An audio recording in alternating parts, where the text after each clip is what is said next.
ভাৰত এতিয়া জুইত যেন পৰিছে। ভাৰতৰ বিভিন্ন ৰাজ্যত 47 ডিগ্ৰী পৰ্যন্ত এতিয়া গৰম। মানুহৰ দিনৰ বাহিৰত ওলাই থাকিব নোৱাৰা অৱস্থা হৈ পৰিছে। কিন্তু আটাইতকৈ ডেঞ্জাৰ কথাটো কি জানেনে? এইবাৰ কেৱল দিনেই নহয়, ৰাতিও গৰম হ'ব। শৰীৰে সাধাৰণতে ৰাতি ঠাণ্ডা পৰিৱেশত নিজকে ৰিকভাৰ কৰে, কিন্তু যেতিয়া ৰাতিও 30 ডিগ্ৰীৰ ওপৰত হয় তেতিয়া বডি ক্লান্ত হৈ পৰে। এতিয়া প্ৰশ্নটো হৈছে, ভাৰতত ইমান গৰম কিয় পৰিছে? প্ৰথম কাৰণটো হৈছে এল নিনো। পেচিফিক অচিয়ানত হোৱা এই ক্লাইমেট পেটাৰ্ণৰ বৰষুণ একেবাৰে কমাই দিয়ে, মাটি শুকুৱাই দিয়ে, হিটৱেভ আৰু ডেঞ্জাৰ কৰি তোলে। কেৱল নেচাৰক দুখ দি লাভ নাই, মানুহে নিজৰ চহৰত হিট ট্ৰেপ বনাই পেলাইছে নিজেই। আগতে গছ আছিল, পুখুৰী আছিল, এতিয়া কেৱল কংক্ৰিট আৰু ব্লেক ৰোড। দিনত এইবোৰ গৰম এবজৰ্ভ কৰে আৰু ৰাতি ধীৰে ধীৰে এই গৰমবোৰ এৰি দিয়ে।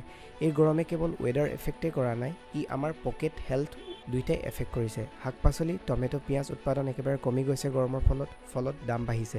কৃষক, ডেলিভাৰী বয়, ট্ৰেফিক পুলিচ, দিনটো ৰ'দত কাম কৰা মানুহবোৰ হিট ষ্ট্ৰ'কৰ দৰে ৰিক্সত আছে। নিজকে ছেফ ৰাখিবলৈ আমি এতিয়া কেনেদৰে থাকিম? দুপৰীয়া 12 পৰা 3 বজাৰ পৰ্যন্ত ডাইৰেক্ট ৰ'দটো আমি এভইড কৰিব লাগিব। নিয়মিত পানী খাব লাগিব, কটন কাপোৰ পিন্ধক, আমব্ৰেলা বা কেপটো বেছিকৈ ইউজ কৰক। যদি ভমিটিং, কনফিউজন বা হাই ফিভাৰ হয় তেন্তে ইগন'ৰ নকৰিব। এইবোৰ হেল্থ ষ্ট্ৰ'কৰ লক্ষণ হ'ব পাৰে। আৰু এটা কথা, যি মানুহবোৰে ৰ'দত কাম কৰি আছে তেওঁলোকক এটা পানীৰ বটলৰ অফাৰ কৰক, কাৰণ হিটৱেভ কেৱল ৱেডাৰ প্ৰব্লেম নহয়, ই হিউমেনিটিৰ প্ৰব্লেম।